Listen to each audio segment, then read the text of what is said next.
Goncalo Inacio, and still his name continues to be linked with a move to Anfield. The latest report comes from Team Talk, who said Liverpool are the favourites to sign Goncalo Inacio amongst interest from Real Madrid and Manchester United. Again, 22-year-old, his release clause is around the 52.5 million mark, which obviously was increased in the summer when he signed a new contract. I guess the way to start here is that I guess you could talk about Liverpool's interest and whether it was genuine in the summer, not whether you heard anything on that, but also has the need stroke desire for this type of player diminished at all? Obviously we've seen the resurgence, if it needed to happen, of Virgil Van Dijk. He's back to his best, there's no two ways about that. So that slot, that space in the side is kind of done now, if it wasn't already.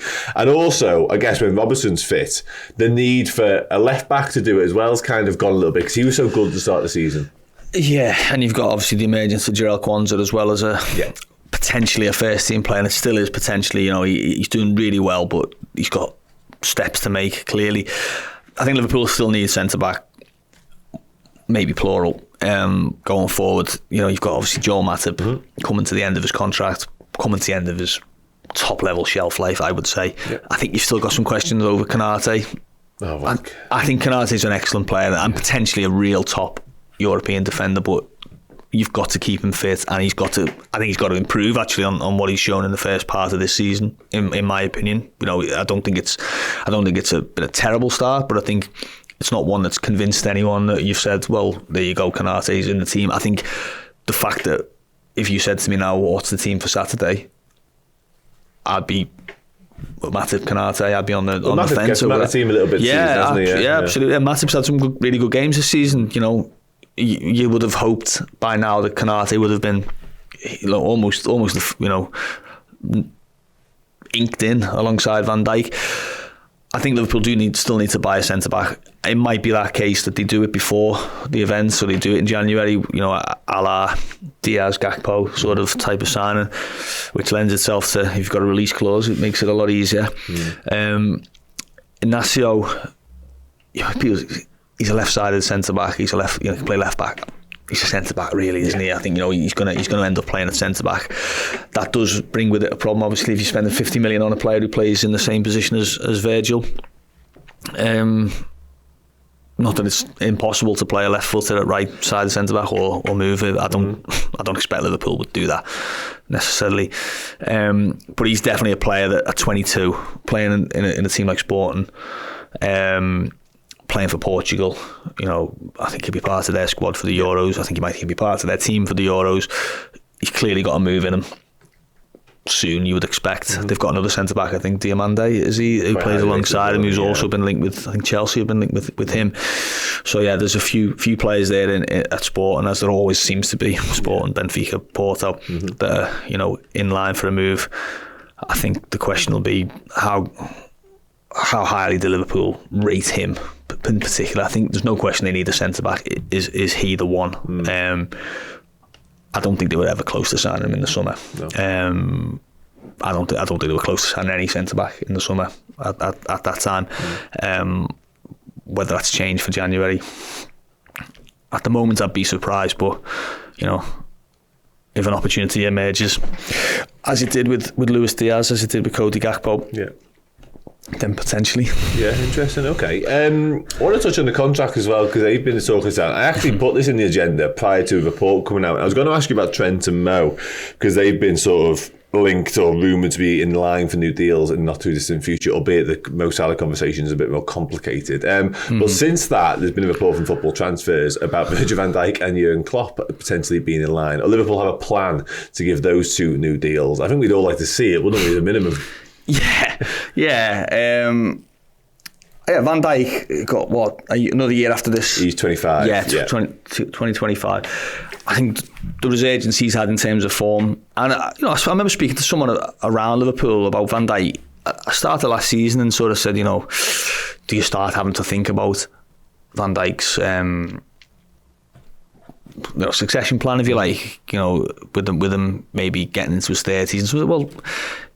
He's still, even the fact that he's dominant in the air, so dominant in the air, and he's always, he's a good passer of the ball, that gives him the ability to play. Okay, might struggle playing, 3 games a week or those kind of things. But Van Dijk's sort of a defender that can go into his sort of mid to late 30s, a bit Thiago Silva, if you like, because of the attributes that he's got. So I think Liverpool would. I don't think it's a case of Liverpool will say, oh, he's 33, that's too much for the contract. I think the question would be sort of, how many years did he give? They've obviously been burnt a little bit with someone like Jordan Henderson, probably got a contract that was too big or too long for his worth. I think Van Dijk's a little bit different. I think with the position he plays, the type of player that he is, the fact that he's a club captain, I think there's no question Liverpool would extend that deal 1 or 2 years. Klopp, I haven't heard anything around a sort of an extension for Klopp, and I think the bottom line to say is, what does he want? Yeah. I think that'll be the decision that will be made with Klopp. Does he want to do it? And if he does, then Liverpool will be mad not to extend the contract, really. And that was the case with the one 2022, wasn't it? Where I think Liverpool got wind that he's quite enjoying life and said, "Do you fancy it?" He does feel a little bit, doesn't he, that I won't say he's got a second wind, but he's definitely loving life at the moment, isn't he? He spoke about it himself, Liverpool too. Yeah, and especially the way it's gone in the first part of this season, and if it was to continue, Liverpool might not win anything this season, but they're going in the right direction. Even if they don't, aren't they? You're still looking at them thinking, oh, they're not far away, and if they get 1 or 2 pieces into place, they could be. So, yeah, I wouldn't be amazed if someone was starting to probe and ask questions and say, what do you think? How are you loving it? Yeah, exactly. And in Germany, have just got a new coach, so that's sort of been taken away from the short term at least. I think that would be a lovely boost. And I know you mentioned Salah and Trent. They're 2 others, aren't they? I think that we've got Trent obviously 1 year left after this one as well. I think that needs sorting. I don't expect that to be a problem. Yeah. Salah's a really interesting one, of course, isn't he? With everything that's going on, I don't think we'll be seeing him leave in January.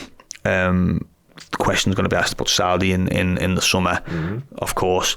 It was floated to me on another show that, surely there's a sort of a deal that suits everyone of a little extension, but it was a very hard deal to do the first one.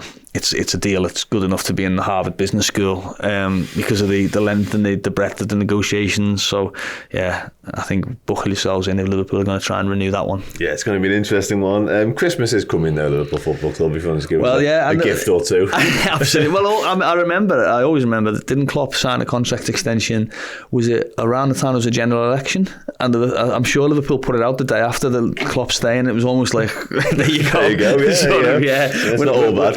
So if there is a time, I think December might be the time. Hello, everyone. I hope you enjoyed that section of my conversation with the brilliant Neil Jones. If you'd like to watch the whole show, head over to redmenplus.com, sign up as either a legend or a captain, and you'll get that, plus all the other amazing content that we do day in, day out here at the Redmen TV. Thank you so very, very much for checking out the video. If you enjoyed it, drop a like. The season is now well underway. If you need extra Redmen content, be it podcast, videos, documentaries, interviews and general shows, fill your boots on redmenplus.com today.